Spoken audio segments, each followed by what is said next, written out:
교회 역사 초기에 예수님이 사람이냐 아니면 예수님이 하나님이냐를 두고 논쟁이 크게 벌어졌습니다.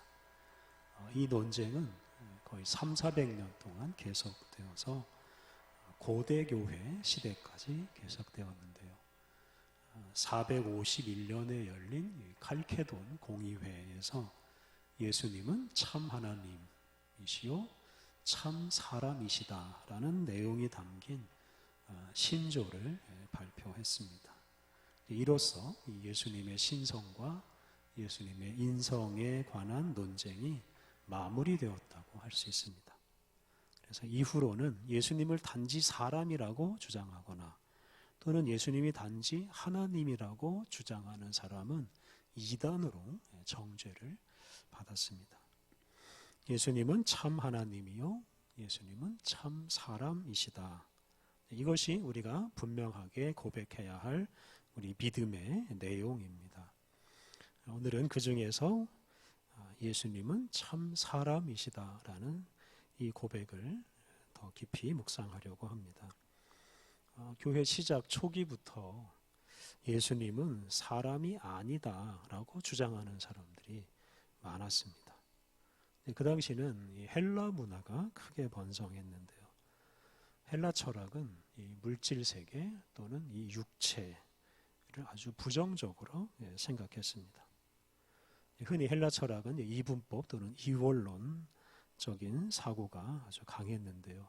사람을 영혼과 육체로 나누고 영혼은 깨끗하지만 육체는 더럽다라고 말했습니다. 또 이 세계도 이데아의 세계와 물질 세계로 이렇게 둘로 나누고 이데아의 세계는 선하지만 이 물질 세계는 더럽다라고 말했습니다. 이 때문에 이런 물질 또는 육체 이런 것들은 없어져야 되고 벗어버려야 되고 극복해야 할 대상이 되었습니다. 이제 그런 헬라 철학, 헬라 문화가 번성한 세상에서 예수님을 믿다 보니까 이 예수님의 육체에 대해서 부정적으로 생각하는 사람들이 많았습니다. 그래서 예수님의 육체와 예수님의 인성은 이제 부인하고 예수님은 순수한 하나님, 오직 하나님이라고 생각하는 사람들이 있었습니다. 또 이제 그런 주장을 합리화하려다 보니까 예수님이 가지셨던 그 육체는 가짜 육체다라고 말하는 사람들이 있었습니다. 이걸 소위 가현설이라고 부릅니다.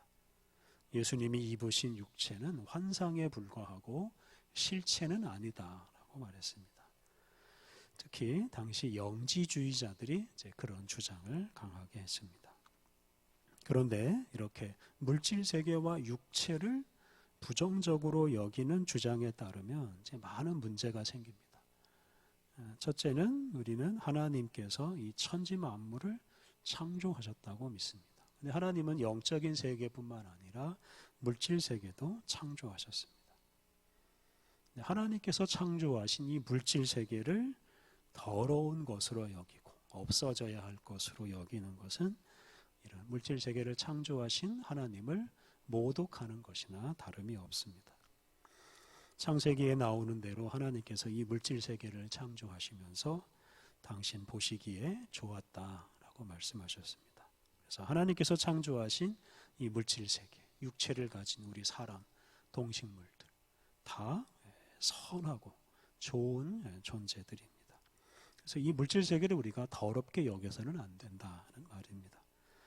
또 한 가지 문제가 있는데요. 예수님의 육체는 가짜요 환상에 불과하다고 하면 예수님은 고난을 받을 수도 없고 죽을 수도 없고 부활할 수도 없습니다. 예수님의 육체가 진짜라고 인정을 해야만 십자가에서 죽으시고 부활하신 예수님에 대한 믿음이 온전한 믿음이 될 수가 있습니다. 이제 이런 점들 때문에 우리 교회는 초기부터 이렇게 육체나 물질을 더럽게 여기는 사상이나 예수님이 참 사람이 아니다라고 말하는 사람을 이단으로 정죄하였습니다. 오늘 읽은 이 골로새서 말씀은 예수님께서 이 물질 세계에 한 부분이시고 이 물질 세계를 이끄시는 이 물질 세계의 으뜸이시다라고 말합니다. 지난주에 우리가 에베소서를 묵상하고 오늘은 골로새서를 묵상합니다. 에베소서 다음에는 이제 빌립보서가 나오는데요. 이 에베소서와 골로새서가 이 내용상으로 일치하는 것이 많아서 오늘 골로새서를 먼저 묵상합니다. 지난주에 말씀드린 대로 에베소서와 골로새서는 우리가 몸담고 있는 이 물질 세계의 소중함을 강조합니다. 우리가 살아가는 이 세계, 이 우주 만물은 그냥 허무하게 망하거나 불에 타서 다 사라져 버리지 않습니다. 예수님 안에서 아름답게 완성될 것입니다. 어떤 사람은 마지막 날에 이 지구가 불타는 지옥이 될 것이라고도 말하는데요. 그것은 천지 만물을 창조하신 하나님을 믿지 않는 것이나 다름이 없습니다. 에베소서와 이 골로새서를 묵상하면서 이게 지나치게 인간 중심적인 구원론이나 또는 인간 중심적인 세계관에서 이제 벗어나고 또 그 인간 이외의 다른 피조물을 존중하는 마음을 우리가 잘 회복하면 좋겠습니다. 먼저 오늘 본문 15절 말씀을 보면 예수님이 어떤 분이신지를 말합니다. 여기서 예수님이 참 하나님이시고 참 사람이라고 말합니다. 15절 말씀, 그는 보이지 아니하는 하나님의 형상이시요 모든 피조물보다 먼저 나신 이시니. 예수님은 보이지 않는 하나님을 보여줄 수 있는 하나님의 형상입니다. 예수님은 참 하나님이시기 때문에 하나님을 보여줄 수가 있는 분입니다. 간단히 말하면 예수님은 참 하나님이십니다. 그런데 예수님은 모든 피조물보다 먼저 나신 분이십니다. 여기서 나셨다, 태어나셨다라는 표현을 주목해야 하는데요. 나셨다라는 이 표현은 이제 창조하다하고는 완전히 반대되는 개념입니다. 예수님이 피조물이다라는 뜻입니다. 뒤에 나오는 16절, 17절을 보면 예수님은 창조주이심을 강조합니다. 예수님은 하늘과 땅에 있는 모든 것, 또 보이는 것과 보이지 아니하는 모든 것을 창조하셨습니다. 그래서 예수님은 창조주이시고 만물보다 먼저 존재하는 분이십니다. 그런데 예수님은 창조주이실 뿐만 아니라 피조물, 즉 태어나신 분입니다. 예수님은 동정녀 마리아를 통해서 이 세상에 태어나셨습니다. 가짜로 태어나신 게 아니고 그냥 환상을 통해 태어나신 게 아니고 실제로 태어나셨습니다. 그리고 이 세상에 태어나셔서 다른 사람들과 똑같이 사셨습니다. 예수님은 고난도 받으시고 죽기까지 하셨습니다. 그리고 부활하셨습니다. 이렇게 예수님은 친히 사람이 되셔서 사람들과 똑같이 사시고 죽으셨습니다. 다시 말해서 예수님은 피조물 중에 하나이셨고 참 사람이셨습니다. 오늘 본문 18절은 예수님께서 이렇게 피조물 중에 하나가 되신 이유를 잘 말해줍니다. 18절 말씀, 그는 몸인 교회의 머리이시라. 그가 근본이시요 죽은 자들 가운데서 먼저 나신 이시니 이는 친히 만물의 으뜸이 되려 하시며. 여기서 예수님을 죽은 자들 가운데서 먼저 나신 이라고 번역했습니다. 세번역 성경은 이 부분을 예수님은 죽은 자들 가운데서 제일 먼저 살아나신 분이라고 번역했습니다. 예수님은 앞서 말씀드린 대로 참 사람이십니다. 육체를 가지고 세상에 태어나신 피조물이십니다. 그러하기에 예수님은 고난도 받고 죽으시기까지 하셨습니다. 그리고 죽은 자들 가운데서 가장 먼저 살아나셨습니다. 근데 그 이유가 중요한데요. 이는 친히 만물의 으뜸이 되려 하심이요 라고 설명을 했습니다. 예수님께서 만물의 으뜸이 되기 위해서 죽은 자들 가운데서 가장 먼저 살아나셨습니다. 그리고 이제 앞서 말씀드린 대로 그 전에 피조물 중에 하나가 되셨습니다. 사람으로 태어나셨습니다. 우리와 똑같은 사람으로 태어나시고 우리와 똑같은 방식으로 사시고 고난받으시고 죽으셨습니다. 그리고 죽은 자들 가운데서 가장 먼저 살아나셨습니다. 그것을 통해서 만물의 으뜸, 이 사람을 포함한 모든 피조물의 으뜸, 모든 피조물을 이끄는 분이 되셨습니다. 지난주에는 하나님께서 예수 그리스도 안에서 만유, 이 모든 존재하는 것을 통일하신다는 말씀을 묵상했습니다. 만유를 통일하시는 예수님과 만물의 으뜸이신 예수님은 이제 같은 표현이라고 할 수 있습니다. 예수님을 믿는 우리는 예수님과 함께 죽고 예수님과 함께 다시 살아난다라고 믿습니다. 우리는 십자가에서 죽으신 예수님과 연합해서 죽고 또 죽음에서 부활하신 예수님과 연합해서 살아납니다. 이렇게 우리는 우리의 으뜸이신, 우리보다 먼저 계신 그 예수님을 따라갑니다. 예수님이 가신 길을 우리가 그대로 따라가고 예수님과 하나가 됩니다. 그런데 오늘 본문은 우리 사람만 그런 은혜를 받는 것이 아니라 만물이 다 함께 그 은혜를 받는다고 말합니다. 죽은 자 가운데서 가장 먼저 살아나신 예수님처럼 만물도 살아납니다. 만물도 다 함께 구원을 받습니다. 우리 사람의 욕심과 죄악 때문에 수많은 동식물들이 죽고 멸종하였습니다. 또 우리 사람의 욕심과 죄악 때문에 지구상의 많은 땅이 더러워지고 파괴되고 생물이 살 수 없는 죽음의 땅이 되고 있습니다. 많은 땅이 기후변화로 인해서 황무지가 되고 있습니다. 그런데 이렇게 죽음에 이른 피조물이 그냥 그 죽음의 상태에 머물러 있지 않고 만물의 으뜸이신 예수님을 따라서 예수님이 살아나신 것처럼 만물도 다시 살아나게 될 것입니다. 그래서 우리는 우리 사람만, 그것도 우리의 영혼만 구원받는다고 생각하지 않아야 합니다. 마지막 날에는 우리의 몸이 부활하여 우리의 몸과 영혼이 다 구원을 받습니다. 그리고 사람의 몸뿐만 아니라 이 모든 동식물들, 이 세상의 모든 피조물들, 땅과 물과 공기와 하늘까지 다 새로워지고 살아나서 아름답게 하나님 나라를 완성하게 될 것입니다. 그래서 우리가 다른 사람이 아닌, 우리 사람이 아닌 이 다른 피조물을 함부로 대하지 않아야 합니다. 우리가 다른 피조물들과 함께 하나님 나라에서 살게 될 것입니다.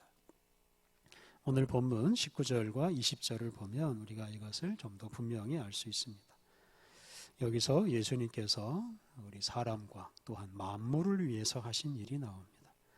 19절과 20절, 아버지께서는 모든 충만으로 예수 안에 거하게 하시고 그의 십자가의 피로 화평을 이루사 만물 곧 땅에 있는 것들이나 하늘에 있는 것들이 그로 말미암아 자기와 화목하게 되기를 기뻐하심이라.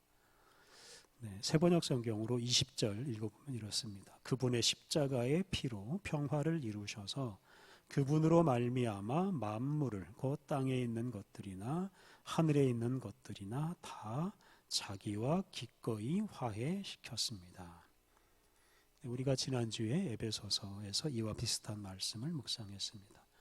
하나님은 예수님의 그 십자가를 통해서 만물과 화해하기를 기뻐하십니다. 그래서 하나님은 궁극적으로 그 예수님의 십자가 사건을 통해 하늘과 땅에 있는 모든 것을 다 하나 되게 하시고 또 당신과 하나가 되게 하십니다.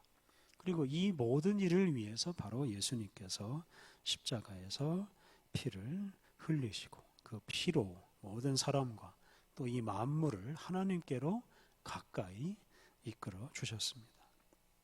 이렇게 예수님의 십자가 사건은 단지 우리 사람을 위한 사건만이 아닙니다. 모든 피조물, 만물을 위해서 예수님께서 십자가를 지셨습니다. 그러므로 우리가 교만하게 우리 사람만 구원받는다 이렇게 생각하지 않아야 합니다. 로마서 8장 29절을 보면 하나님께서는 우리 예수님을 여러 형제들 중에서 맏아들이 되게 하셨다라고 말씀하셨습니다. 그래서 우리는 모두 하나님의 자녀입니다. 그런데 이 많은 하나님의 자녀 중에서 맏이가 누구냐면 바로 예수님이십니다. 그래서 맏아들이신 예수님은 우리의 형님 같은 분이요, 우리의 오빠 같은 분입니다. 그래서 우리는 다른 사람들을 하나님의 자녀로서 대하고 또한 예수님의 동생처럼 여기며 살아야 합니다. 그러니까 다른 사람을 정말로 귀한 사람으로 여기며 사랑해야 합니다. 그런데 오늘 본문에 비춰보면 사람만 그렇게 대하는 것이 아니라 사람이 아닌 다른 피조물들도 우리의 형제 자매로 여겨야 합니다. 왜냐하면 예수님께서 그들의 으뜸이 되어주시고 그들의 형님과 오빠가 되어주시고 그들을 돌보시기 때문입니다. 이 땅의 모든 피조물이 하나님의 사랑을 받는 하나님의 자녀들 같은 존재입니다. 그러므로 우리가 하나님을 대하고 예수님을 대하듯이 다른 피조물들을 소중하게 여기고 사랑해야 합니다. 그런데 우리 인류는 그동안 다른 피조물을 너무 무시하고 학대했습니다. 다른 피조물을 우리의 형제자매로 여기기는커녕 주로 우리의 욕심을 채워주는 수단으로 삼았습니다. 마음대로 파헤치고 마음대로 죽이고 온갖 더러운 쓰레기, 온갖 오염된 물과 가스를 배출해서 땅과 물과 공기를 다 더럽혔습니다. 이 모든 일이 다 다른 피조물들을 무시하고 학대하는 일인데, 이런 행위는 단지 피조물만 학대하고 무시하는 게 아니라 이 피조물의 구원자요, 이 피조물의 으뜸이신 우리 예수님을 무시하고 학대하는 것과 같습니다. 그러니 이게 얼마나 큰 범죄인지 모릅니다. 그리고 이렇게 큰 범죄를 저지르는 우리 인류가 복을 받을 수가 없습니다. 올여름을 우리가 참 힘들게 보내고 있습니다. 아직도 여름이 끝나지 않고 남쪽에서는 태풍이 3개나 또 몰려오고 있습니다. 이렇게 우리가 힘든 여름을 보내고 있는데요, 우리 사람이 다른 피조물을 무시하고 학대하고 사람의 욕심을 위해서 이용하기만 하면 우리는 점점 더 어려운 여름을 보낼 수밖에 없을 것입니다. 더 크고 더 심한 기후재앙이 우리를 괴롭힐 것입니다. 예수님은 만물을 위해서 십자가에서 죽으셨습니다. 만물이 하나님과 화목하게 살게 하시려고 십자가에서 피를 흘리셨습니다. 우리는 이러한 예수님을 믿는 사람으로서 다른 피조물과 화목하게 평화롭게 지내야 합니다. 다른 피조물들을 정말로 존중하고 사랑하고 그 피조물들을 이 세상에서 잘 보존하고 그들이 없어서는 안 될 그런 소중한 존재로 여기며 살아가야 합니다. 함부로 파괴하고 더럽히고 죽이는 일을 그만두어야 합니다. 한 가정이 화목해야 그 가정이 복을 받을 수 있듯이 지구에서 살아가는 모든 피조물이 서로 화해하고 서로 인정하고 서로 존중할 때 이 지구가 복을 받을 수 있습니다. 그리고 그런 지구에서 우리 인류도 복을 누릴 수가 있습니다. 우리는 다른 피조물을 사랑하지 않고 존중하지 않은 죄를 회개해야 합니다. 다른 피조물을 함부로 파괴하고 더럽힌 죄를 회개해야 합니다. 만물을 위해서 십자가에서 죽으신 예수님을 기억하고 만물을 사랑하신 예수님처럼 우리도 만물을 사랑하며 살아가야 하겠습니다. 우리 곁에 있는 풀과 나무들, 여러 동물들, 새들, 이들이 다 우리의 형제요, 우리의 자매입니다. 참으로 귀하게 여기고 사랑해야 합니다. 사람과 또한 모든 피조물이 다 함께 아름다운 하나님의 나라를 이룰 것입니다. 우리가 그러한 세상을 바라보면서 모든 피조물을 소중하게 여기고 그들과 평화롭게 잘 지내야 하겠습니다. 우리 함께 기도하겠습니다. 하나님, 주님은 예수 그리스도를 주님께서 지으신 이 세계에 보내셔서 피조물이 되게 하시고 만물을 위해서 십자가에서 죽게 하셨습니다. 예수님은 우리 사람과 또한 만물의 으뜸이 되시고 우리와 만물을 구원으로 이끌어 주십니다. 하나님, 예수님께서 만물을 사랑하시고 만물을 위해서 죽으시고 부활하셨사오니 우리도 예수님처럼 만물을 사랑하게 하옵소서. 만물이 신음하고 죽어가는 세상에서 이 만물을 무시하고 학대한 우리의 죄를 깨닫고 회개하게 하옵소서. 만물을 우리의 형제 자매로 여기고 만물과 평화롭게 지내게 하옵소서. 그리하여 만물을 구원하시고 만물과 하나 되시는 주님의 뜻을 이루게 하옵소서. 예수님의 이름으로 기도드립니다. 아멘.